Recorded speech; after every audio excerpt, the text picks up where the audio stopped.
So రాజు గారు ఇప్పుడు తపాలా చెక్కలు. అవునండి. సో మనం ఇదివరకు కూడా తపాలా చెక్కలు అంటే కొద్దిగా వేరే ఇంగ్రీడియంట్స్ అవి యాడ్ చేసి చేసుకోవడం చూపించాం కదా. సో ఈ రోజు అలా ఏమన్నా కొత్తగా చూపిస్తున్నారా లేకపోతే రెగ్యులర్ గా చేసుకునే తపాలా చెక్కలే చూపిస్తున్నాను. సో అంటే చాలా మంది కూడా తెలియదు ఇది. అవును. సో కాబట్టి ఈ రోజు అంటే ఇలా నైవేద్యంగా కూడా పెట్టుకునే విధంగా ఎలా చేసుకోవచ్చో చూపిస్తాను. ఓకే రాజు గారు. ఓకే అండి, మరి తపాలా చెక్కలు తయారీకి కావాల్సిన పదార్థాలు ఏంటో ఒకసారి చూద్దాం. తపాలా చెక్కలు తయారు చేయడానికి కావాల్సిన పదార్థాలు: బియ్యం పిండి 1 కప్పు, శనగపిండి 1/2 కప్పు, నానబెట్టిన శనగపప్పు 1/2 కప్పు, తరిగిన అల్లం 1 టీ స్పూన్, తరిగిన పచ్చిమిరపకాయలు 2, తరిగిన కరివేపాకు కొద్దిగా, జీలకర్ర 1 టీ స్పూన్, ఉప్పు తగినంత, కారం తగినంత, నువ్వులు 1 టేబుల్ స్పూన్, వేయించిన వేరుశనగ పలుకులు 1/2 కప్పు, నూనె 2 టేబుల్ స్పూన్లు. స్టార్ట్ చేద్దామా రాజు గారు? ఓకే అండి. సో ముందుగా మనం పిండి రెడీ చేసుకోవాలి. సో కొంచెం నూనె కూడా కాచిన నూనె వేసుకుంటాం.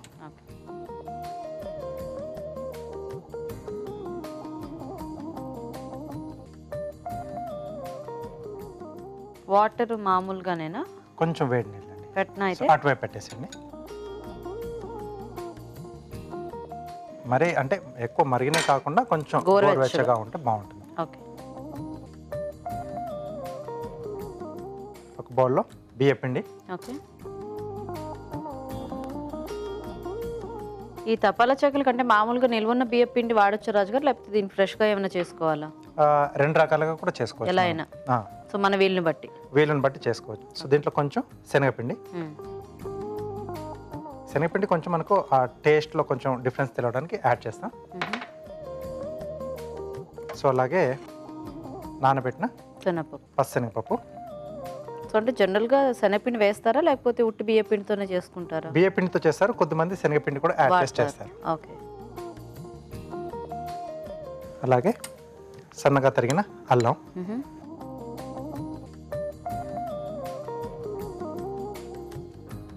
సన్నగా తరిగిన పచ్చిమిరపకాయలు. ఓకే.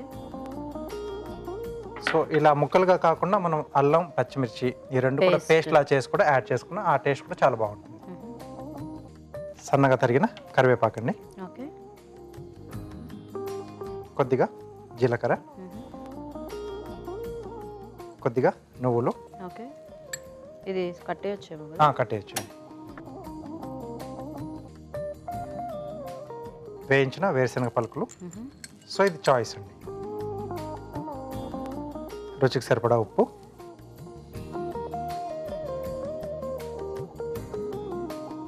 సో అలాగే కారం.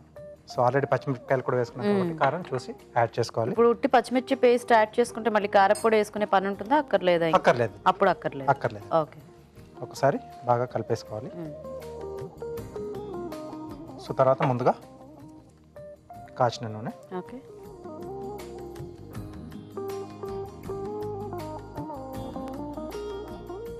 సో ఇది ముందుగా ఏంటంటే బాగా సమంగా పట్టేసుకోవాలి పిండికి ఆయిల్ అనేది. సో కాబట్టి ఇది ఒకసారి బాగా కలిపేసి అప్పుడు వాటర్తో మిక్స్, ఆ తర్వాత వాటర్ యాడ్ చేసేసుకొని మిక్స్ చేసుకుంటాం. ఓకే. సో ఇవి మనకి ఎన్ని రోజులు నిల్వ ఉంటాయి రాజు గారు? 1-2 రోజులు అండి. 1-2 డేస్. 1-2 డేస్. అంటే ఇవి ఎక్కువ డీప్ ఫ్రై చేయం కాబట్టి జస్ట్ తొందరగా తీసేసుకోవాలి. సో ఏంటంటే ఏరియా వైజ్గా వీటిని అంటే కొన్ని ప్లేసెస్లో తపాలా చెక్కలు, యాక్చువల్గా తపేలా అలా ఆ గిన్నెలో చేస్తాం కదా. సో తర్వాత ఇంకా వేరే ప్రాంతాల్లో ఏంటంటే సర్వపిండి అని కూడా అంటారు. సర్వపిండి. సో అలా ఏరియా వైజ్గా కూడా చేసుకుంటూ ఉంటారు. అంటే పేర్లు అనేది కొంచెం మారుతాయి, ప్రాసెస్ అనేది సేమ్ అండి. ఓకే. సో వాటర్ యాడ్ చేసుకుంటూ సో ముద్దలా చేసుకోవాలి మనం. సో కొంచెం వేడి నీళ్ళు వేస్తే కూడా అది బాగా అంటే ఇలా దగ్గరకు వస్తుందేమో కదా పిండి. అవునండి. సో ఇది జనరల్గా మనము ముద్ద చేసేసుకోవడమే, చపాతీ పిండి ఇలా ఎలా కలిపేసుకుంటాం. అంతేనండి. ఓకే రాజు గారు, సో మీరు అది రెడీ చేసేస్తుండండి, మేము చిట్కా చూసేస్తాము. ఓకేనండి. ఓకే అండి, ఇప్పుడు మనం ఒక చిట్కా చూద్దాం. వీట్ గ్రాస్ జ్యూస్ తాగడం వలన రక్తం శుద్ధవుతుంది, బ్లడ్ సర్క్యులేషన్ కూడా చాలా బాగుంటుంది, అలాగే స్కిన్ కూడా మంచి గ్లో వస్తుంది. సో తరచూ వీట్ గ్రాస్ జ్యూస్ తాగడం అలవాటు చేసుకోండి. ఓకే అండి, చిట్కా చూసారు కదా. సో రెడీయా రాజు గారి పిండి? సో రెడీ అండి. ఇప్పుడు ప్యాన్ తీసుకుందాము. సో కొద్దిగా ముందుగా మనం ఆయిల్ వేసుకుని,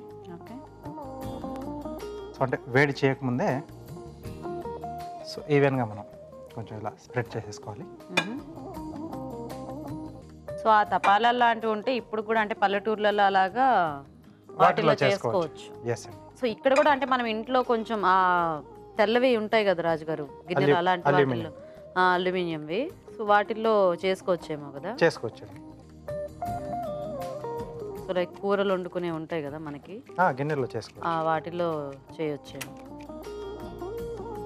యాక్చువల్గా ఇవేంటంటే అప్పట్లో ఆ పాతకాలం ఆ పొయ్యిల మీద అలా కాల్చి ఆ గిన్నెల్లో అంటే ఆ పొగ కూడా వీటికి పట్టి ఆ టేస్ట్ కూడా చాలా బాగుండేది. ఎస్ అండి, అంటే కొంచెం స్మోకీ ఫ్లేవర్ లాగా. కాకపోతే ఇది ప్రాసెస్ ఇలాగా. సో మనము గిన్నెలు అనేవి ఇప్పుడు మనం మాట్లాడుకున్నట్టు ఆల్మోస్ట్ అందరికీ ఆ తపాళాలు అలాంటివి ఊర్లలో చూస్తూనే ఉంటారు, అండ్ మన ఇళ్లలో కూడా ఉంటాయి. సో అలాంటి వాటిల్లో ఇలా ట్రై చేయొచ్చు. సేమ్ ఇదే ప్రాసెస్, పిండి ఎక్సెట్రా అంతా ఇదే. సో ఫస్ట్ గిన్నెకి ఇలా నూనె రాసేసుకొని ఆ దాంట్లో అంటే మన సైజు గిన్నె ఎంత ఉంటే దాన్ని బట్టి సైజ్ పెంచుకుని, పెద్ద సైజు గిన్నె ఉంటే పెద్ద దాంట్లో, చిన్న ఉంటే చిన్న దాంట్లో ముందు స్ప్రెడ్ చేసి తర్వాత కాల్ చేసుకోవటమే. ఓకే. సో అక్కడక్కడ మనం కొంచెం ఆయిల్ కూడా వెళ్ళాలి కాబట్టి హోల్స్ చేసుకోవాలి. సో మధ్య మధ్యలో ఒక్కొక్కసారి చూసుకుంటూ ఉంటే మనకి అది తెలుస్తూ ఉంటుంది. ఓకే. సో దీన్ని స్టవ్ మీద పెట్టేసి, ఓకే. సో ఇక్కడ మనం ఎక్కడైతే హోల్స్ చేసుకున్నామో దాంట్లో కూడా కొద్దిగా ఆయిల్ వేసుకుంటామండి.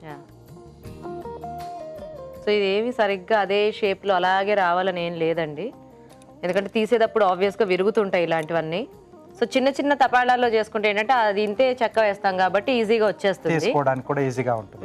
కొంచెం పెద్ద సైజ్ వాటిల్లో అంటే ఆబ్వియస్గా బియ్యం పిండి ఎంతైనా కొంచెం డ్రై అవుతూ ఉంటుంది కాబట్టి మనకి తిప్పుకునేటప్పుడు అలాగా విరిగే ఛాన్సెస్ ఉంటాయి. 1-2 సార్లు మనం ట్రై చేస్తే మనకు ఆ పర్ఫెక్షన్ అనేది వస్తుంది. సో ఇది అన్ని వైపులా ఈవెన్ గా మనకు వేగేట్టుగా చూసుకోవాలి.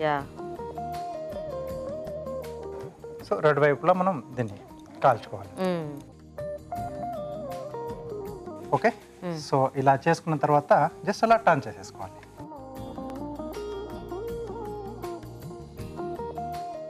ఓకే అండి. సో ఇటువైపు నుంచి కూడా మనం కొంచెం ఆయిల్ వేసేసుకున్నాం. సో ఇందాక వేసుకున్నట్టుగానే సైడ్లోకి అలాగే మనం చిన్న చిన్న రంధ్రాల మధ్యలో చేసి పెట్టుకున్నాం కదా, సో అక్కడ కూడా వేసేసుకోవాలి. సో మధ్య మధ్యలో చూసుకుంటూ కొంచెం ఆయిల్ వేస్తూ ఉండాలి. సో ఎక్కువ ఈవినింగ్ టైంలో స్నాక్స్ లాగా చేసుకోవడానికి మనకి అంటే డీప్ ఫ్రై ఎవరైతే బాగా అవాయిడ్ చేస్తూ ఉంటారో అలాంటి వాళ్ళు ఇది హ్యాపీగా తయారు చేసుకోవచ్చు. సో ఇది ఇటు పక్కన కారీలోగా కార్వింగ్ చేస్తారా రాజు గారు? ఓకేనండి. సో కొంచెం సిమ్లో కూడా పెడతాను, సో మెల్లిగా కుక్ అవుతుంది. సో ఎంత మెల్లిగా కుక్ చేసుకుంటే మనకి అంత లోపల వరకు బాగా కాలుతుంది. ఎస్. సో వాటర్ మెలన్తో సో ఫ్లవర్స్ చేస్తున్నాను. సో ముందుగానే చెప్పుకున్నాం, సో ఈ నవరాత్రులు మొత్తం కూడా వాటర్ మిలన్ పైన రకరకాల ఫ్లవర్స్. ఓకే. సో మధ్యలో రౌండ్ షేప్ అండి.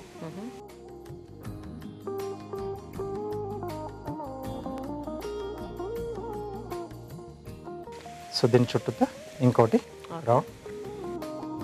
సో ఈ నవరాత్రిలో స్పెషల్ వాటర్ మిలన్ కార్వింగ్స్ కదండి. సో ఒక రోజు ఎప్పుడైనా మిస్ అయినా ఏదైనా చిన్న ఇది రోజు చూస్తున్నారు అనుకోండి 9 days కంటిన్యూస్గా వాటర్ మిలన్ మీద కూడా ఈజీగా కార్వింగ్ చేసేయచ్చు. సో అలా చేస్తారనే ఉద్దేశంతోనే తర్వాత ఏంటంటే ఇలా చేసిన తర్వాత అమ్మవారి దగ్గర కూడా అలంకరించుకోవడానికి కూడా బాగానే ఉంటుంది. సో హ్యాపీగా హాలిడేస్ పిల్లలు కూడా ఇంటి దగ్గరే ఉంటారు, సో అందరు కూడా కొంచెం ట్రై చేయొచ్చు. సో పూజలు అవి డెకరేషన్ అవి చాలా మంది ఇష్టపడుతూ ఉంటారు నవరాత్రులప్పుడు. సో రెగ్యులర్గా ఫ్లవర్స్తో అంటే రకరకాలుగా ట్రై చేస్తూ ఉంటారు, కానీ కొద్దిగా ఫ్రూట్స్తో కొంచెం తక్కువ చేస్తూ ఉంటారు కదా. ఓకే. సో ఇది కొంచెం ఎలివేట్ చేసాం. ఓకే. సో దాని తర్వాత సైడ్లో కొంచెం ఇలా ఒక కరువు తీసుకుంటున్నాం అండి. ఓకే. సో దీన్ని ఎడ్జ్, సో దీని పక్క నుంచి కూడా కొంచెం ఆ డబ్ల్యూ షేప్లో తీసుకుంటున్నాం. సో సైజుని బట్టి మనం ఎన్ని రోస్ అనేది డిసైడ్ చేసుకోవచ్చు మనం. Okay. Okay. 5 petals. So next వీటి పక్క నుంచి తీసేస్తే మనకు అవి కొంచెం ఎలివేట్ అవుతాయండి.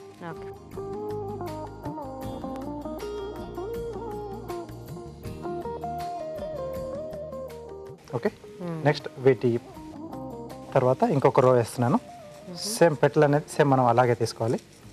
సో సేమ్ ఫస్ట్ 5 పీస్ తీసేసి కింద డిజైన్. ఎస్ అండి. సో 2 మెథడ్లో చేయొచ్చు, అంటే మనం ఫస్ట్ మార్కింగ్ ఇచ్చిన తర్వాత కూడా మధ్యలో తీయొచ్చు. బట్ ఈ మెథడ్ మనం ఫస్ట్ మధ్యలో తీసేసి సైడ్లోంచి ఆ మార్కింగ్ ఇవ్వడం అనేది కొంచెం ఈజీ మెథడ్. ఓకే. సో ఎక్కువగా మనకు డ్యామేజ్ లేకుండా వస్తుంది. కొంచెం సాఫ్ట్గా కూడా ఉంటుంది కదా, కాబట్టి కొంచెం కేర్ఫుల్గా చేసుకోవాలి. ఓకే. బట్ ఈజీగా నైఫ్ అనేది ఈజీగా మూవ్ అవుతుంది.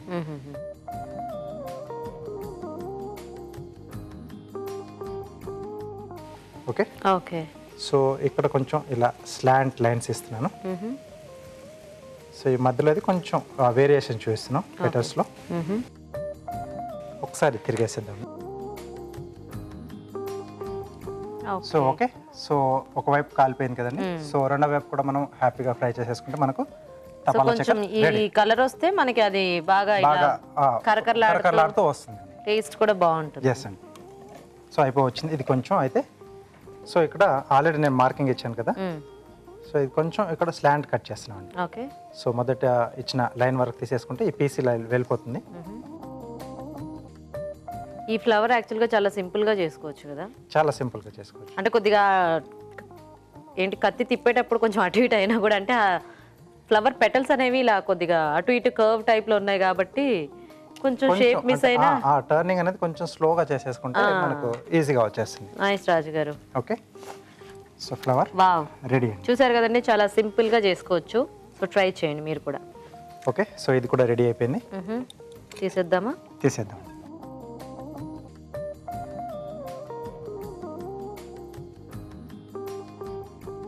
ఓకే. ఓకే. సో కొంచెం లైట్గా క్రాక్ వచ్చింది. సో బియ్యపిండి కాబట్టి మనకు మామూలుగా అంటే సో చెక్కలు కూడా మనము వేయించుకున్నప్పుడు ఆ చివర్లంతా కూడా ఇట్లా పగిలినట్టు అవుతుంది కదా. ఎస్ అండి. ఆఫ్ కోర్స్ ఇది కొంచెం లైట్గా మందంగా వస్తుంది మనకు. ఓకే. సో తపాలా చెక్కలు రెడీ అండి. ఓకే అండి, మరి బ్యూటిఫుల్ వాటర్ మెలన్ కార్వింగ్ తో మనకి తపాలా చెక్క రెడీ అయిపోయింది. మరి అమ్మవారికి నైవేద్యం పెట్టిన తర్వాత మేము టేస్ట్ చూస్తాము. ఈలోగా తయారీ విధానం ఇంకోసారి చూద్దాం. తపాలా చెక్కలు తయారు చేసే విధానం: ఒక బౌల్లో బియ్యం పిండి, శనగపిండి, నానబెట్టిన శనగపప్పు, తరిగిన అల్లం, పచ్చిమిరపకాయలు, కరివేపాకు, జీలకర్ర, నువ్వులు, వేయించిన వేరుశనగ పలుకులు, ఉప్పు, కారం, కాచిన నూనె వేసి బాగా కలుపుకోవాలి. దీనిలో తగినన్ని వేడినీళ్లు పోసి ముద్దలా కలుపుకోవాలి. పాన్ లో నూనె వేసి ముందుగా సిద్ధం చేసుకున్న మిశ్రమాన్ని సమంగా పరిచి నూనెతో రెండు వైపులా కాల్చుకోవాలి. అంతే, తపాలా చెక్కలు రెడీ.